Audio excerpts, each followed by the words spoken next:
this guy is probably one of the reasons why we're fucking seeing a massive influx in Canadian weed into the United States. Yeah.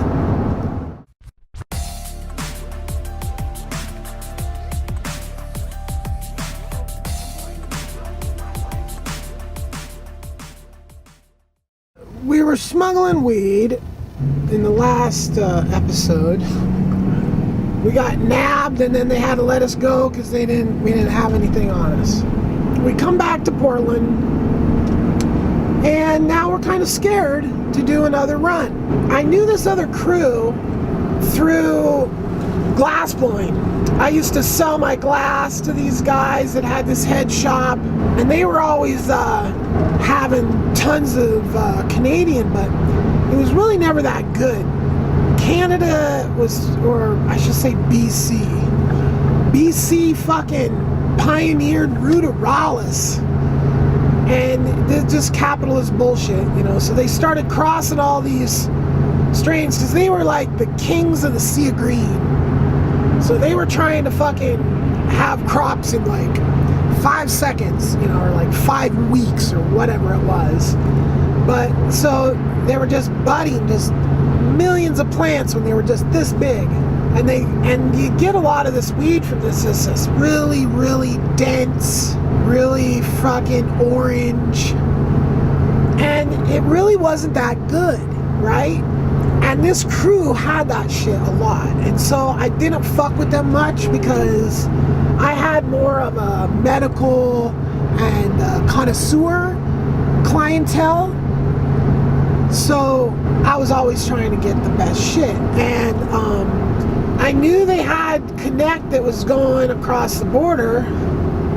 So I was like, hey, hook me up with those guys so I could put my shit on their loads. And at the time, they were running boats.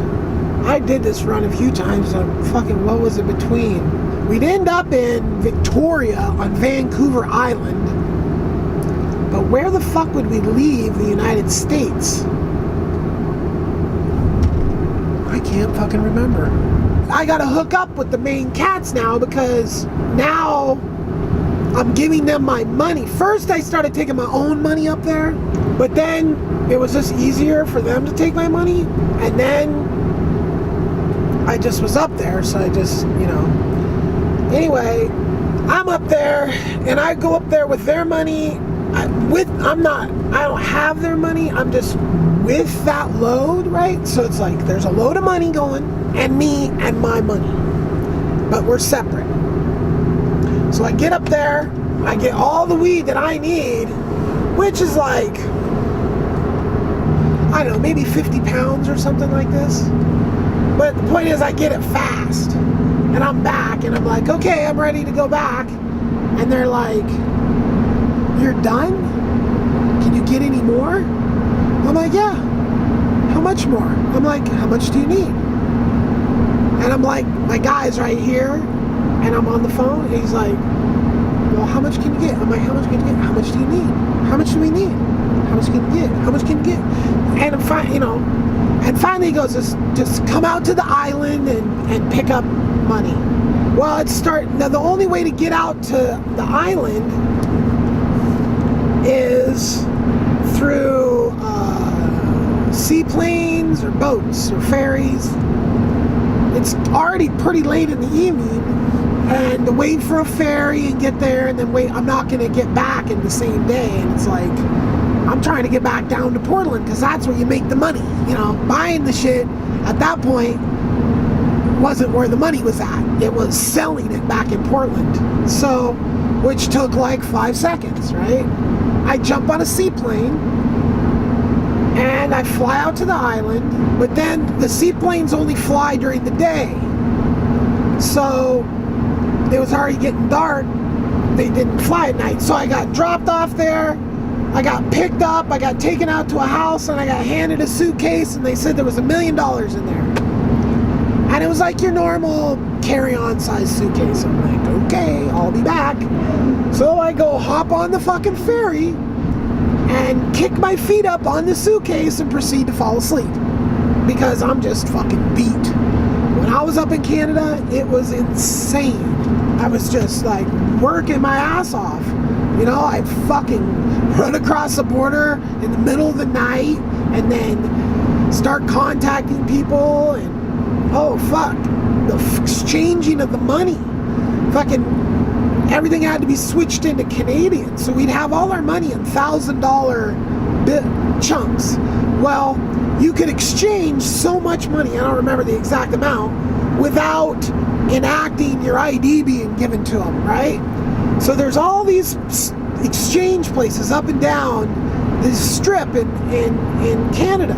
So we would literally have to go back through all our money, unfucking recount it into these smaller bundles, and then we'd fill a backpack with smaller bundles, walk in, drop the money, get the change, drop it into a different pocket, and off to the next one. And then we'd do this, like, because they all have shift change at like this certain time. So if they didn't recognize you because it's a new person, then you're basically okay to go again. So we'd go up one time and it would be one shift, and then we go back down time in another shift, and we'd exchange like all the money that we had. And that was like super ridiculous. Like super ridiculous. It took so long. And that was a big part of where the money was at, because the exchange rate was how, you know, everything was such a good deal. So it behooved you to figure out how to actually do that and to get that exchange rate. Where in the later days, I would literally hand a fucking person $250,000, and they'd go and come back with the money about the same.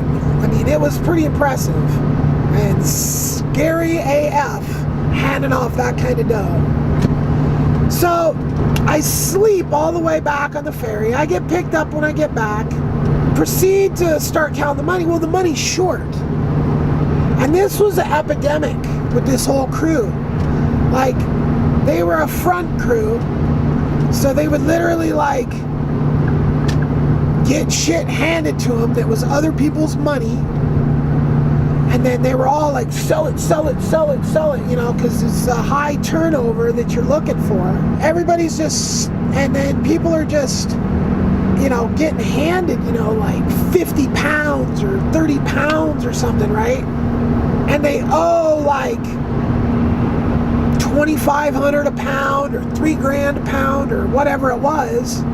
So there's like hundreds of thousands of dollars that need to be counted, and these are fucking lazy ass stoners.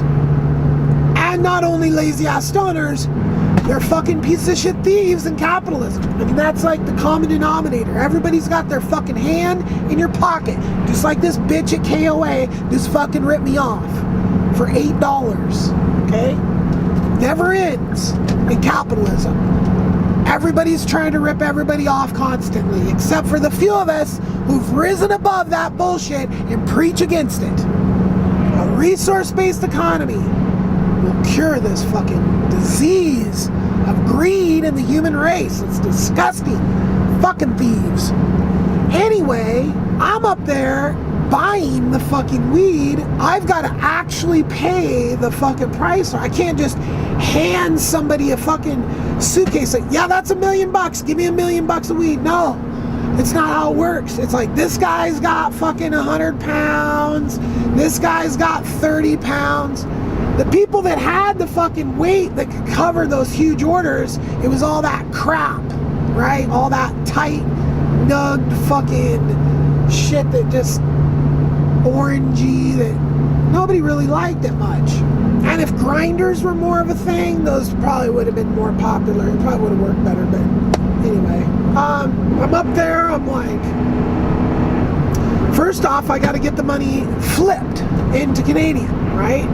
So I have to count it. It's short.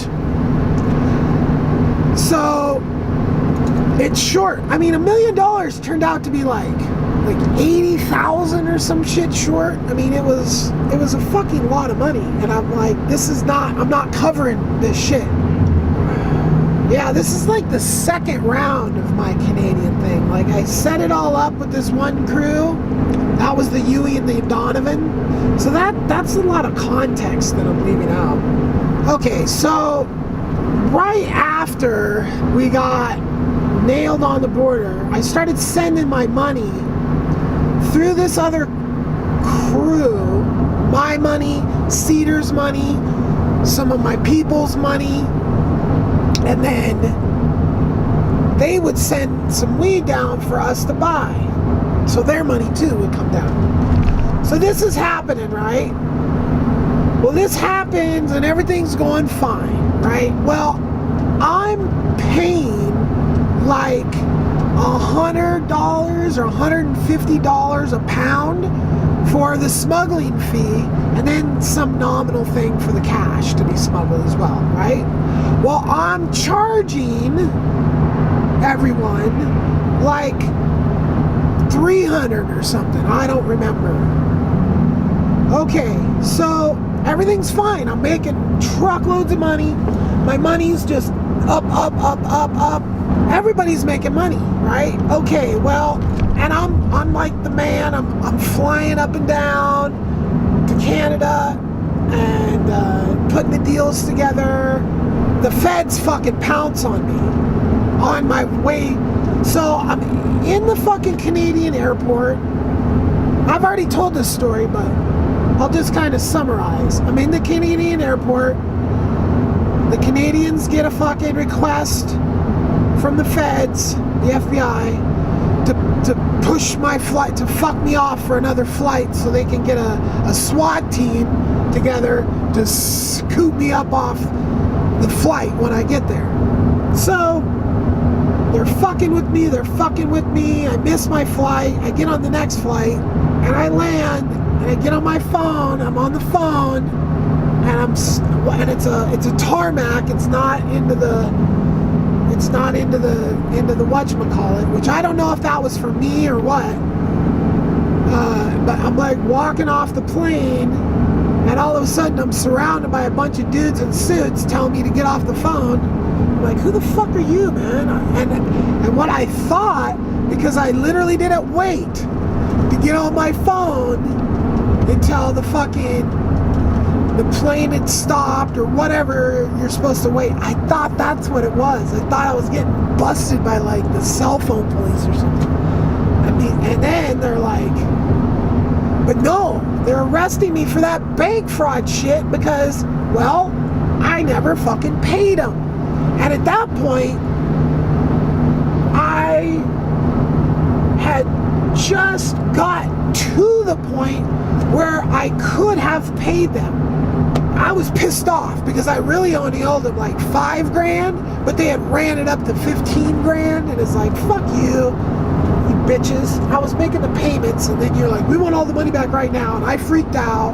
Now I didn't pay it, so now they got warrant, they're coming after me. And I think really that all sparked because I got picked up on the border, and they're like, oh, hey, this guy's getting picked up on the border, trash talking our fucking guys, and now he's like flying back and forth to Canada.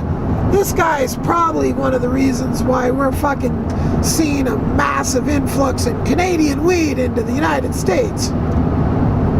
Yeah. And remember, you motherfuckers, I'm on the winning team, right? Winning. Weed's legal, even though the Nazis are trying to flip that shit back just like they are abortion. We're still winning, and we aren't gonna fucking lay down.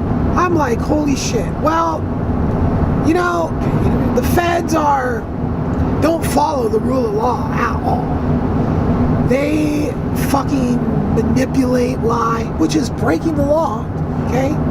Like, and case law has totally overwritten laws, like entrapment. So they fucked me off and stuck me in jail for 4 fucking days with no way out. Like, they arrested me like a Thursday night, and I didn't get out until Monday. Because they fucked off. Like, they should have had me processed Friday, but they just conveniently fucked me off, right? Cedar knew someone that knew one of the key guys in the smuggling crew. Okay? So now Guda's in jail. They've got my load. They're trying to offload it to the fucking people.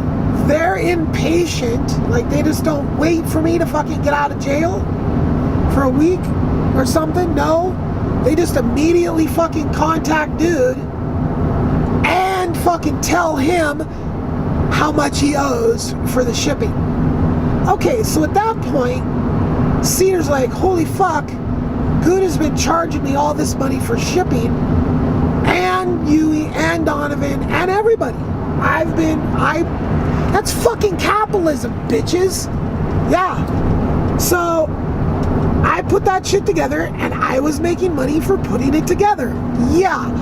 Well, then the little bitch Cedar and the little bitch Yui and Donovan, they fucking decide to get hooked up behind my back. So what they start doing is they start fucking, I get out of jail and I'm like doing all my shit like normal. I collect all my money. I collect all my people's money. I give it to the crew. The crew takes it up to Yui and Donovan. Yui and Donovan use that money to buy a whole fucking load of weed. They send it down with their fucking guy to Cedar. My money to Cedar. Yeah, all my people's money to Cedar. So now Cedar is selling weed back to these fucking same people that have their money in on this deal. That's how big a piece of shit those motherfuckers were. And they thought this was all justified because I was making my ends on the fucking shipping. Everybody was making fucking tons of fucking money, and they were bitching that I was making a couple $100 more than everybody else because I was the motherfucker that put together the fucking smuggling operation that was solid and guaranteed. And when all this shit got found out, it was also at the same fucking time that a bunch of shit happened all at once. So I was like, I'm gonna send my dude up there. I think I sent my dude Ed, which I've talked about Ed before. So Ed was like needing to get out of town from the bank fraud shit. I had this other crew of people up there that could hook up other than Yui and Donovan. So I put Ed up there to be my cash guy. So I would send all my cash up there, and then Ed could buy weed from these guys or these guys or these guys, compile it and send it back down. Well, Ed gets up there and gets handed my money and leaves. Now, I don't know if Yui and Donovan like threatened him or something, or what the story was. Probably not. But he literally got his hands on like 50 grand and just fucking split. So now I fucking got the hit from getting busted and losing all that income. Then Ed splits off of 50 grand. Yui and Donovan send me a load of shit. The shit they send me that was their shit was just shitty crap. Just garbage. So I had all this weed. I'm like, fuck, what am I gonna do with this shit? I just need to fucking stash it. I need a good stash place. So I had an office in the building where the nightclub was. So I had my own office in there as well. And in that office, I had like all the sound equipment and a desk, and I would just, you know, throw fucking bags of weed into the back of the speaker cabinets of this. And I was like, you know, I just need to up my security a little bit.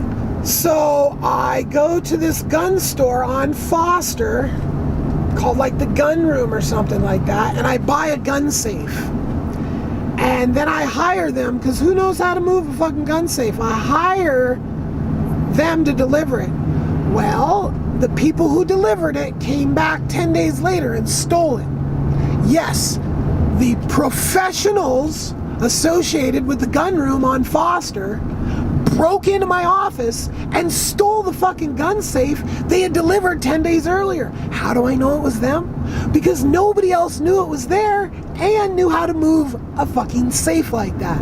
Because my good solid handful of friends that saw that fucking gun safe said, every single one said the same thing. How did you get that in here?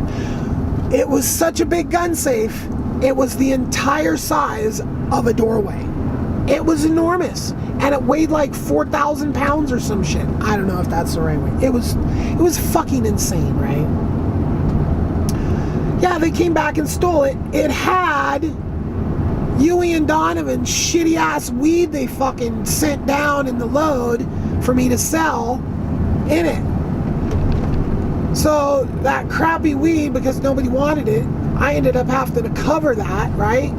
So I was getting just kicked in the ass. Like I was just losing these huge chunks of money. There was some other fucking thing I lost. I can't even remember. It was like 3 fucking bam, bam, bam. Literally down to nothing, right?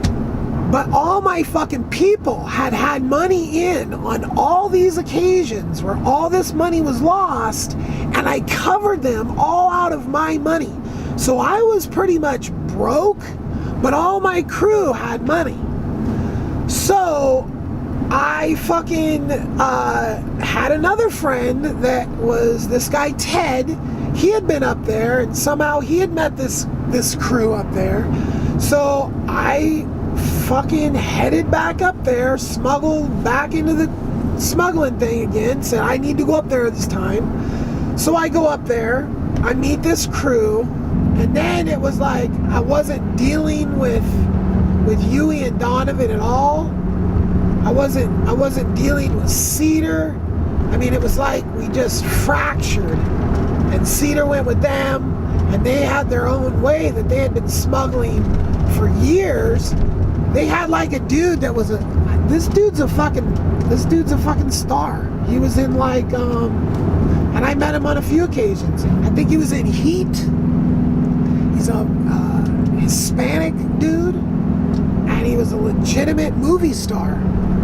Probably still is, or whatever.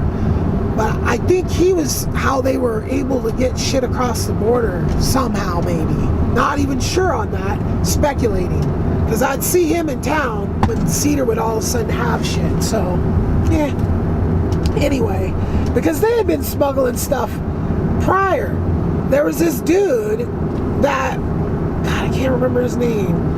But he was basically like, he had this crew that I was using to smuggle, and then he had all these people that were buying it up there and all that, right? But then what he did was he got in a fight in Portland and hit somebody in the head with a bottle, and he had to run to New York. And so he basically just took all this capital and bailed and left this whole operation without a head, and nobody fucking. I put it back together again, and I started running it. Meanwhile, that dude's in fucking New York getting into shit with like the Gambinos and Stars nightclub and just doing fucking crazy shit. That guy was crazy. The type of guy that would pick up a bottle in a nightclub and smash it and then fucking stab somebody in the face. Or smash him in the face, something like this, right? Big guy like me, big long-haired dude, Portland original. So, I didn't really know him much before. You know, I just heard him, he had come by my glass shop. So, anyway, that was kind of how I ended up. Like, he had to split right at the same time that I was just kind of going up there. And George could have done it, but George really was never he's just waiting for somebody to tell him what to do. So, I put that shit back together and started running that shit even more effectively than that dude had been running it.